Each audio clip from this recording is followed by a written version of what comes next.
दोस्तों, अमेरिका अपने 50,000 ट्रूप्स लेकर ईरान पर डायरेक्ट अटैक कर देता है। न्यूज फ्लैश होती है, US boots on ground in Iran. सबको लगता है बस अब ईरान खत्म, लेकिन असली गेम यहीं से स्टार्ट होता है, क्योंकि ये इराक या अफगानिस्तान नहीं है, ये ईरान है। एक ऐसा देश जहां वॉर का मतलब होता है स्लो, पेनफुल और अनप्रेडिक्टेबल डिस्ट्रक्शन। और सबसे बड़ा सवाल, क्या सिर्फ 50,000 यूएस ट्रूप्स ईरान जैसे कंट्री को हरा सकते हैं, या फिर ये अमेरिका की अब तक की सबसे बड़ी गलती बन सकती है? आज हम ये पूरा पावर गेम समझेंगे, ट्रूप्स का टाइप, स्ट्रेटेजी, जियोग्राफी और फ्यूचर आउटकम। सबसे पहले ये समझना जरूरी है कि 50,000 ट्रूप्स का मतलब क्या होता है। ये कोई सिंपल आर्मी नहीं होती। यूएस के पास मल्टीपल एलिट फोर्सेस है, जैसे यूएस आर्मी जो large scale ground operations handle करती है, यूएस मरीन्स फास्ट डिप्लॉयमेंट और एम्फीबियस असॉल्ट के लिए, स्पेशल फोर्सेस जैसे डेल्टा फोर्स और navy seal team 6, air force support, drones, bombers, fighter jets. अगर अमेरिका ईरान पर अटैक करता है तो ये 50,000 ट्रूप्स मिक्स होंगे,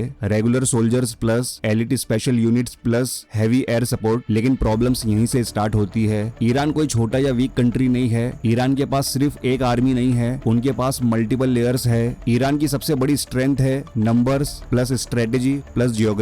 उनकी रेगुलर आर्मी है लगभग 5 लाख से ज्यादा सोल्जर्स, और एक और पावरफुल फोर्स है आईआरजीसी यानी इस्लामिक रिवॉल्यूशनरी गार्ड कॉर्प्स। ये नॉर्मल आर्मी नहीं है, ये आइडियोलॉजिकल आर्मी है, हाईली ट्रेंड, मोटिवेटेड और डायरेक्टली लीडरशिप के अंडर। इसके अलावा ईरान के पास है बसीज मिलिशिया, लाखों volunteers, proxy groups Middle East के अलग अलग रीजन्स में, missile programme, thousands of ballistic missiles, drone warfare जो रशिया तक यूज कर चुका है यूक्रेन वॉर में, और सबसे डेंजरस चीज ईरान का underground military infrastructure, missile bases mountains के अंदर, कमांड सेंटर्स हिडन टनल्स में, ऐसा सिस्टम जिसे डिस्ट्रॉय करना ऑलमोस्ट इम्पॉसिबल है विदाउट लॉन्ग वॉर। अब मान लो अमेरिका डिसाइड करता है अटैक करना। फर्स्ट फेज क्या होगा? Air strikes. यूएस अपनी एयरफोर्स यूज करेगा, stealth jets, cruise missiles, drones. Target होगा ईरान के air defence systems, military bases, command centres. लेकिन ईरान भी प्रिपेयर्ड है, उनके पास Russian origin air defence systems है और इंडिजीनियस सिस्टम्स भी है। और सबसे बड़ा फैक्टर ईरान का terrain, mountains, deserts, narrow choke points. यहाँ पर मॉडर्न आर्मी की स्पीड स्लो हो जाती है, यानी जो इराक में फास्ट विक्ट्री मिली थी वो ईरान में रिपीट नहीं होगी। अब आता है सबसे क्रिटिकल पार्ट, ग्राउंड इन्वेजन। अगर 50,000 ट्रूप्स ईरान में लैंड करते हैं तो क्या होगा? पहली प्रॉब्लम नंबर्स। ईरान के पास 5 लाख प्लस एक्टिव सोल्जर्स है, plus IRGC commandos plus militia support. ये सब कंप्लीट मिलाकर ही 1 मिलियन प्लस सोल्जर्स है, यानी ग्राउंड पर अमेरिका हेवीली आउटनंबर्ड होगा।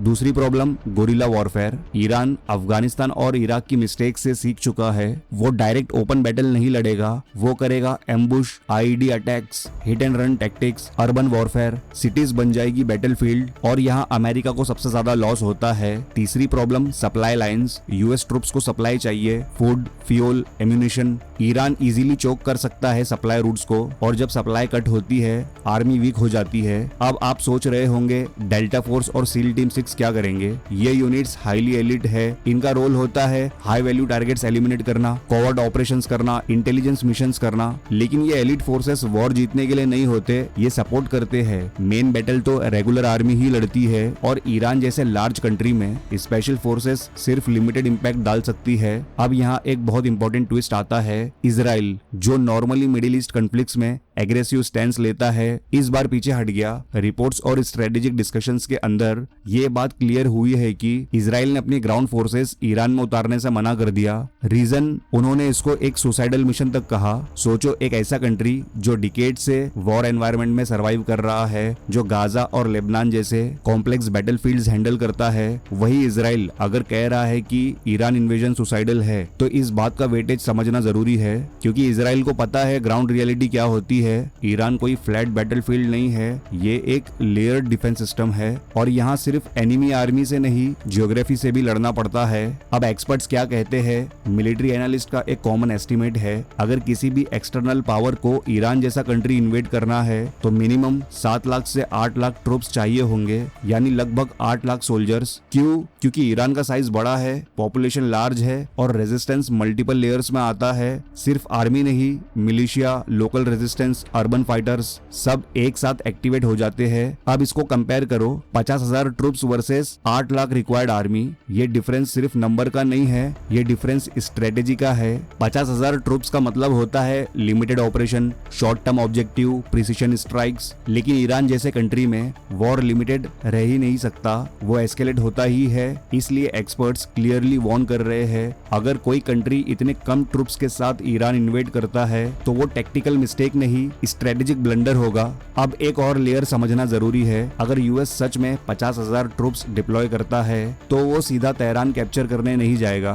पहले वो लिमिटेड जोन सिक्योर करेगा, जैसे कोस्टल एरियाज या स्ट्रेटेजिक एयर बेसेस। लेकिन यहाँ सबसे बड़ा ट्रैप है, ईरान अपनी मेन सिटीज को शील्ड की तरह यूज करेगा और वॉर को स्प्रेड कर देगा, यानी फ्रंट लाइन क्लियर ही नहीं होगी। हर जगह छोटे छोटे बैटल जोन्स बन जाएंगे। इसको बोलते हैं वॉर एग्जॉस्शन, जहां गोल जीतना नहीं होता बल्कि आर्मी को थका देना होता है। और ईरान इस स्ट्रेटेजी में एक्सपर्ट माना जाता है। उन्होंने इराक वॉर, सीरिया कन्फ्लिक्ट और प्रॉक्सी वॉर्स में ये मॉडल टेस्ट किए हैं। अगर यूएस अंदर घुसता है तो ईरान डायरेक्ट कन्फ्रंटेशन अवॉइड करेगा और टाइम खेलेगा। महीने, साल वॉर ड्रैग होती रहेगी और अमेरिका के लिए सबसे बड़ा प्रेशर होगा डोमेस्टिक प्रेशर। पब्लिक पूछेगी हम वहां क्यों लड़ रहे हैं। ये वही मिस्टेक होगी जो वियतनाम और अफगानिस्तान में हुई थी और ईरान इसी साइकोलॉजी पर गेम खेलेगा। ईरान का प्लान सिंपल होगा, डायरेक्ट वॉर नहीं, मल्टी फ्रंट केओस। सबसे पहले स्ट्रेट ऑफ हॉर्मज, ये वर्ल्ड का सबसे इंपॉर्टेंट ऑयल चोक पॉइंट है। ईरान इसे कंप्लीटली ब्लॉक कर सकता है, जिसका result global oil prices sky rocket होंगे। इंडिया जैसे कंट्रीज पर डायरेक्ट इंपैक्ट आएगा, पेट्रोल 200 रुपए क्रॉस कर सकता है। दूसरा front proxy attacks, Hezbollah, militias,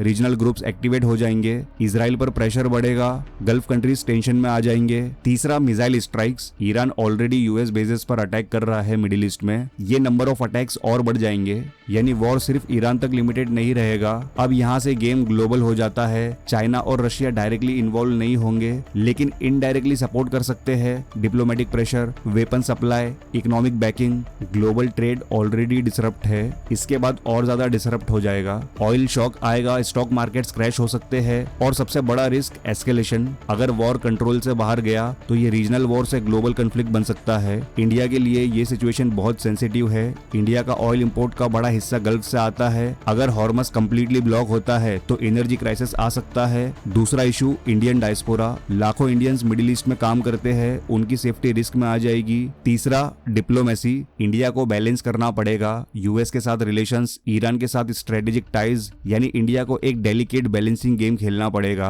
अब सबसे इंपॉर्टेंट सवाल, क्या 50,000 यूएस ट्रूप्स ईरान को हरा सकते हैं? शॉर्ट आंसर नहीं, long answer complicated. America short term में कुछ डैमेज कर सकता है, एयर सुपीरियोरिटी ले सकता है, इंफ्रास्ट्रक्चर डिस्ट्रॉय कर सकता है, लेकिन ईरान को कंप्लीटली डिफीट करना इम्पॉसिबल नहीं, लेकिन एक्सट्रीमली कॉस्टली है, क्योंकि ईरान का टराइन टफ है, पॉपुलेशन रेजिस्टेंट है, आर्मी लेयर्ड है, स्ट्रेटेजिक डिफेंसिव प्लस एसिमेट्रिक है, और सबसे इंपॉर्टेंट ईरान अपनी टेरिटरी पर लड़ रहा होगा। हिस्ट्री सिंपल रूल बताती है, जब कोई कंट्री अपनी जमीन पर लड़ती है तो उसे हराना बहुत मुश्किल होता है। अमेरिका अफगानिस्तान में 20 साल रहा और फिर भी एग्जिट करना पड़ा, जबकि ईरान उससे भी ज्यादा स्ट्रॉन्ग और ऑर्गेनाइज्ड है। और सबसे बड़ा सच ये है, वॉर का डिसीजन बैटलफील्ड पर नहीं, पॉलिटिकल रूम्स में होता है, और वहां नंबर से ज्यादा इंपॉर्टेंस होती है रिस्क की। 50,000 ट्रूप्स भेजना आसान है, लेकिन उन्हें वापस लाना सबसे मुश्किल, और इसी वजह से ईरान इन्वेजन सिर्फ मिलिट्री डिसीजन नहीं, एक ग्लोबल गैम्बल बन जाता है।